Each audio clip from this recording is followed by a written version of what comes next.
हम करेंगे एक्सरसाइज 7.1 का question number 4। Which of the following points are at a distance of 15 units from the origin. Simple उनका कहने का क्या मतलब है कि आपने कहना है ये पॉइंट, उन्होंने कहा है कि हमने आपको एक पॉइंट दिया हुआ है, 3 क्वेश्चंस दिए और तीनों क्वेश्चंस में एक एक पॉइंट दिया हुआ है और कहा है उससे ओरिजिन का डिस्टेंस फाइंड करें, यानी कि जो पॉइंट गिवन है उसका और ओरिजिन का डिस्टेंस फाइंड करके बताएं जी कि 15 यूनिट आंसर आता है कि नहीं। कि जब आप ए का ओरिजिन के साथ, जैसे ये फाइंड किया हुआ है, ए का ओरिजिन के साथ जब आप डिस्टेंस निकालेंगे तो आया वैल्यू 15 आती है कि नहीं। अब हमने क्या किया, हमारे पास पॉइंट क्वेश्चन में गिवन था ये ए ओनली अंडर रूट 176 और 7। ओरिजिन से चूंकि डिस्टेंस निकालना था तो मैंने साथ क्या लिख दिया, ओरिजिन। और ओरिजिन पे आपको पता है एक्स और वाई की वैल्यूज़ क्या होती हैं, x1 y1, ओ सॉरी x और y। वो हमने अपनी मर्ज़ी से उसको x1 y1 और इसको कह लिया x2 y2। हमें पहले ओरिजिन लिखना चाहिए था पॉइंट इधर और ए लिखना चाहिए था बाद में, वो मेरे से गलती से इधर उधर लिखा गया। अच्छा बहरहाल, तो मैंने इसको क्या कर दिया, इसको 1 कह दिया x1 y1 और इसको कह दिया x2 y2। Formula distance formula मैंने लिख लिया, which is x2 minus x1 का whole square plus y2 minus y1 का होल स्क्वायर।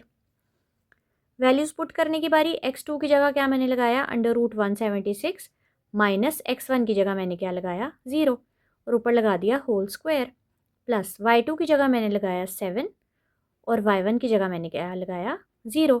तो ये हो गया 7 का स्क्वायर या 7 माइनस 0 का स्क्वायर, जो कि अल्टीमेटली ये 0 भी ख़त्म हो जाएगा, ये 0 भी ख़त्म हो जाएगा, पीछे रह जाएगा अंडर रूट 176 का स्क्वायर प्लस 7 का स्क्वायर। ये स्क्वायर इस अंडर रूट से हो जाएगा कैंसिल और आपके पास पीछे बच जाएगा 176 प्लस 49, 7 का स्क्वायर। अब आप नेक्स्ट क्या करेंगे, इन दोनों को करेंगे प्लस, वो आ जाएगा 225 और हमें पता है 225 का जब अंडर रूट कैलकुलेटर से सॉल्व करेंगे तो हमारे पास सिंपल आंसर आ जाएगा 15। ये आपके पास आ गया ओ ए, यानी कि ओरिजिन से ए तक का डिस्टेंस, जिसको मैंने ये लिखा है ओ ए का मॉड। ये आपके पास 15 यूनिट आ गया। उन्होंने यही कहा था कि चेक करें किस पॉइंट का ओरिजिन के साथ डिस्टेंस लें तो आता है 15। तो पहले पॉइंट जो ए गिवन था क्वेश्चन में उसका तो डिस्टेंस आ गया 15। अब चेक करते हैं बाकी क्वेश्चंस का भी आएगा 15 या नहीं। अब ये है जी नेक्स्ट क्वेश्चन, वो आपको दिया हुआ है पॉइंट 10 और -10। क्योंकि इसका किससे फाइंड करना है ओरिजिन, डिस्टेंस ओरिजिन से, तो मैंने ओरिजिन लिख लिया पहले, जो कि मैंने लास्ट क्वेश्चन में पहले नहीं लिखा था, हालांकि पहले लिखना चाहिए था। और वो जो गिवन है पॉइंट, मैंने उसको क्या नाम दे दिया, ए, और वो पॉइंट क्या है 10 और -10। इसकी वैल्यूज़ को रखा मैंने x1 y1 और इसकी को रख दिया x2 y2। वही डिस्टेंस फार्मूला लगाया, उसी तरह सारी वैल्यूज़ पुट की। सारा सॉल्व करने के बाद, चले मैं यहाँ से आपको 200 का बता देती हूँ, बाकी आप सारा यहाँ से देखकर सॉल्व कर लीजिएगा, ईजी है। 200 का जब हम लोगों ने एलसीएम लिया सारा, तो हमारे पास एक ये 2 का पेयर बना और एक ये 5 का पेयर बना। सिंगल पीछे क्या रह गया, 2। तो जो पेयर में थे वो तो मैंने लिख लिया अंडर रूट के बाहर, और जो सिंगल था 2 वो मैंने लिख लिया अंडर रूट के अंदर। तो मेरे पास 2 5 10 अंडर रूट 2 आ गया इसका आंसर। अब जैसे 10 कॉमा -10 जो पॉइंट गिवन था is not at a distance of 15 units from origin, या आप नीचे उनको एक्सप्लेन कर दें। लास्ट वाले क्वेश्चन में मैंने एक्सप्लेन नहीं किया, वहाँ पर भी आप लिखते हैं that the point under root 176,7 is at a distance of 15 units, और यहाँ पर चूंकि नहीं है तो आप कहेंगे is not at a distance of 15 units from the origin. Next question number 3, उसका भी चेक कर लेते हैं। इसका भी हमने ओरिजिन से ही फाइंड करना है डिस्टेंस। पॉइंट है आपके पास 1 और 15, तो उसी तरह ओरिजिन से चूँकि फाइंड करना है तो पहले मैंने ओरिजिन लिखा, फिर मैंने इस पॉइंट को क्या नाम दे दिया, ए। उसकी वैल्यूज़ हो गई x1 y1, इसकी वैल्यूज़ क्या हो गई x2 y2। डिस्टेंस फार्मूला लगाया आपने, डिस्टेंस फार्मूला के साथ आपने सारी वैल्यूज़ पुट की, तो फाइनल आपके पास नीचे क्या आ जाता है क्वेश्चन सॉल्व करने के बाद, 226। 226 का मैं लूँगी एलसीएम, तो 2 1 ज़ा 2, 2 1 ज़ा 2, 2 3 ज़ा 6, 113 है बच्चों क्या चीज़, प्राइम नंबर। तो प्राइम नंबर चूँकि किसी टेबल में नहीं आता तो वो वैसे का वैसे ही आएगा। अब ये देखें 2 और अंडर रूट 13 दोनों सिंगल सिंगल टर्म है, तो सिंगल सिंगल टर्म किसके अंदर लिखी जाती है, अंडर रूट के अंदर। उसको हम लोग लिख लेंगे अंडर रूट के अंदर ऐसे, 2 मल्टीप्लाई बाय 113। तो जब हमने इसको सॉल्व किया तो हमारे पास क्या आया आंसर 226 वैसे का वैसे ही।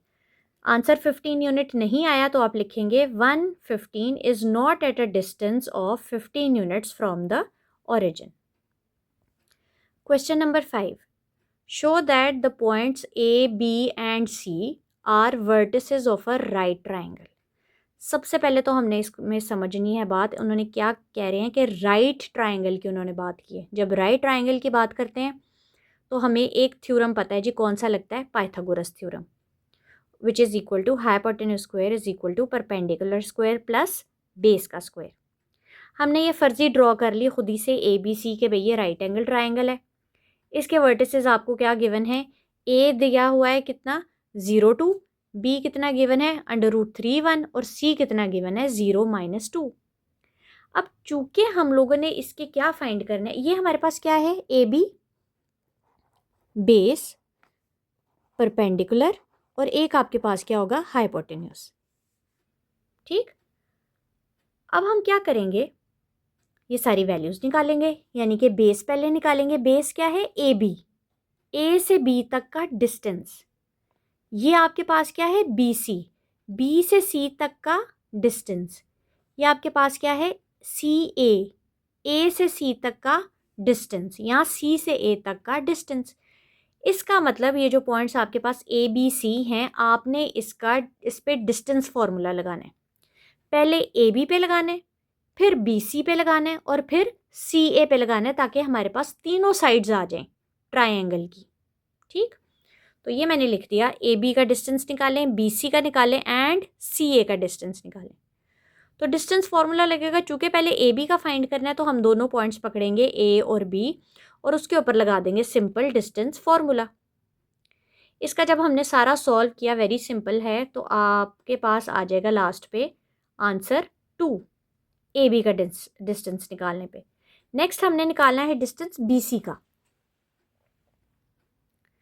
BC का डिस्टेंस निकालेंगे तो आपके पास इसको अब B और C पॉइंट लें और पहले वाले को x1 y1 कह लें, C वाले पॉइंट को x2 y2 कह लें। फॉर्मूला लगाएं इसके ऊपर सारा डिस्टेंस का और आपके पास फाइनल आ जाएगा 2√3। फाइनल सारा सॉल्व करके आपके पास आ गया BC। उसके बाद किसकी बारी है, CA फाइंड करने की। तो अब C पॉइंट लें और A पॉइंट लें, C वाले को x1 y1, A वाले को x2 y2। फॉर्मूले में पुट किया, सारा आपके पास फाइनल क्या आ गया 4। ठीक, अब आपके पास तीनों साइड्स आ गई, ABB, BCB और CAB। अब बारी है पाइथागोरस थ्योरम की। ये लीजिए अपना Pythagoras theorem, hypotenuse square is equal to perpendicular square plus base का स्क्वायर। अब इसमें एक बात जो है आप लोगों ने ध्यान में रखनी है कि इन तीनों में से, हाइपोटेन्यूज, परपेंडिकुलर और बेस में से, जो सबसे बड़ी वैल्यू होती है ना, जो हम फाइंड की है, जैसे AB, BC और CA की 3 वैल्यूज़ आई हैं हमारे पास, उनमें जो सबसे बड़ी वैल्यू आएगी उसको हमने क्या रखना है, हाइपोटेन्यूज। ठीक, तो हमारे पास एक वैल्यू आई है AB की 2, BC की आई है 2√3 और CA की आई है 4। तो इसका मतलब सबसे बड़ी वैल्यू किसकी आई है, CA की। तो हम CA को क्या रखेंगे, हाइपोटेन्यूज। तो CA को हम लोगों ने रख दिया हाइपोटेन्यूज की जगह। अब बाकी परपेंडिकुलर और बेस आपकी मर्जी है, आप चाहे AB को परपेंडिकुलर कह लें या फिर उसको बेस कह लें, या BC को बेस कह लें या परपेंडिकुलर कह लें। इसमें आपके पास ऑप्शन है, आप कुछ भी रख सकते हैं, लेकिन CA आपने वो रखनी है वैल्यू, हाइपोटेन्यूज आपने वो वैल्यू रखनी है जो सबसे बड़ी आएगी तीनों को सॉल्व करके। तो वो हमारे पास आई थी 4 CA की, तो हमने उसकी जगह उसकी वैल्यू लगा ली। AB हमारे पास आया था 2 का स्क्वायर और BC हमारे पास आया था 2√3। ये जी अब आप जब सॉल्व करने गए हैं तो ये आ गया 16, ये आ गया 4। इसको सॉल्व किया सेपरेट, 2 का सेपरेट लिया, √3 का सेपरेट लिया, इसका लिया आ गया 4, इसका स्क्वायर √ से कैंसिल हो गया, पीछे बच गया 3। 4 3 ज़ा 12, 12 प्लस 4 किया, आपके पास क्या आ गया 16। दोनों साइड्स आपकी इक्वल आ गई। इसका मतलब आप एंड पे लिख देंगे the points A, B and C are vertices of a right angle triangle, क्योंकि ये पाइथागोरस थ्योरम को जो है वो प्रूव कर रहे हैं कि भाई बिल्कुल ये ठीक आ गया आंसर। दोनों में आपने वैल्यूज़, दोनों साइड्स में वैल्यूज़ पुट की तो दोनों के आंसर के आगे सेम। इसका मतलब ये बिल्कुल ठीक बात कर रहे हैं कि ये तीनों पॉइंट्स मिलकर क्या बना रहे हैं, राइट एंगल ट्राइंगल। इसी का सेकंड क्वेश्चन है, show that the points A B C are vertices of an isosceles triangle. सबसे पहले तो हमने देखना है आइसोसेलेस ट्राइंगल क्या होती है। नोट हमने लिखा हुआ है, if two sides of a triangle are equal then the triangle is called isosceles triangle. Very simple. आपने जी ट्राइंगल की तीनों साइड्स लेनी है। अगर तो उनमें से कोई सी दो साइड्स का आंसर इक्वल आ गया, आंसर किसका लेना है हम लोगों ने, डिस्टेंस फाइंड करना है।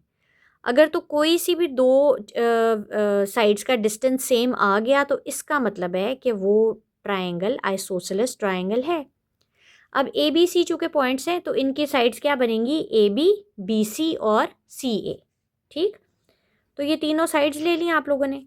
ए बी फाइंड किया फॉर्मूले के साथ, डिस्टेंस फॉर्मूला लगा के, तो आपके पास आ गया सॉल्व करने के बाद √41। अब ए बी सॉल्व करने के बाद आ गई बी सी की बारी।